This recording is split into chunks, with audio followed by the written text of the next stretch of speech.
आपकी सबसे बड़ी कमजोरी। एक बार की बात है, एक शहर में बहुत बड़ा विद्यालय था। वह विद्यालय कुछ दिनों से बहुत घाटे में चल रहा था। इस बात से उस विद्यालय का प्रधानाचार्य और उस विद्यालय के सारे कर्मचारी बहुत परेशान थे, क्योंकि जब विद्यालय की वृद्धि नहीं हो रही थी तो उनकी भी वृद्धि नहीं हो पा रही थी। अब उस विद्यालय के सारे कर्मचारी इस बात से परेशान थे कि आखिर किस कारण से हमारा विद्यालय की वृद्धि रुक सी गई है। सारे लोग उस कारण को ढूंढने में लगे थे। तो एक दिन उस विद्यालय के प्रधानाचार्य ने सभी कर्मचारी के टेबल पर एक लेटर रख दिया। जब सारे कर्मचारी ने उस लेटर को खोलकर देखा तो उस लेटर में लिखा हुआ था कि इतने दिनों से जो हमारे विद्यालय की वृद्धि नहीं हो पा रही थी, उसका कारण हमारी ही विद्यालय का एक कर्मचारी था, जिसकी आज मृत्यु हो चुकी है। हम सब लोग उस इंसान के अंतिम संस्कार पर अभी जा रहे हैं। सारे लोग बाहर चलने के लिए तैयार हो जाओ।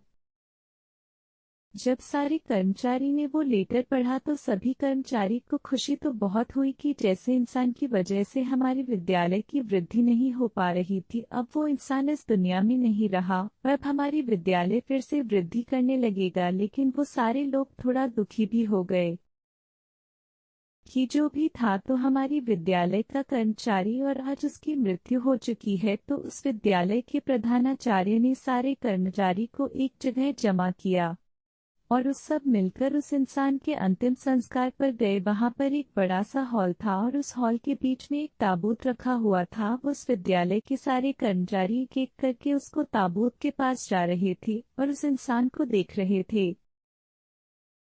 सारे कर्मचारी ये देखने के लिए उत्सुक थे कि आखिर वो इंसान कौन था। तो जब एक एक करके सारे कर्मचारी उस ताबूत के अंदर देख रहे थे, वो सारे हैरान हो जा रहे थे। दरअसल उस ताबूत में कोई इंसान नहीं था, बल्कि उस ताबूत में एक आईना रखा हुआ था, जिसमें उन सारे कर्मचारी को अपनी खुद की ही शक्ल नजर आ रही थी।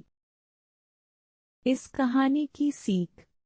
इस कहानी से हमें ये सीख मिलती है कि हमारी जिंदगी में हम जैसे भी पद पर है, वो हम किसी और की वजह से नहीं बल्कि अपनी खुद की ही वजह से है। हम बहुत सी बार अपनी परिस्थितियों को दोषी मानते हैं, मजबूरी को दोष देते रहते हैं, लेकिन हम ये नहीं सोचते कि आज हम जो मजबूर है, ये आज हम पर जो परिस्थिति है वो भी हमारी खुद की ही वजह से है।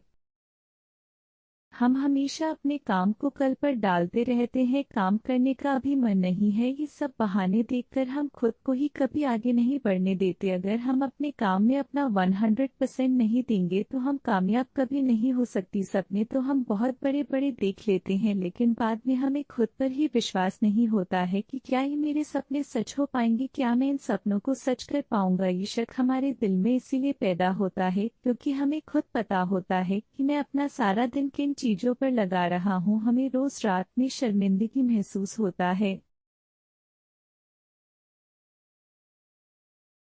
Thank you for subscribe my channel.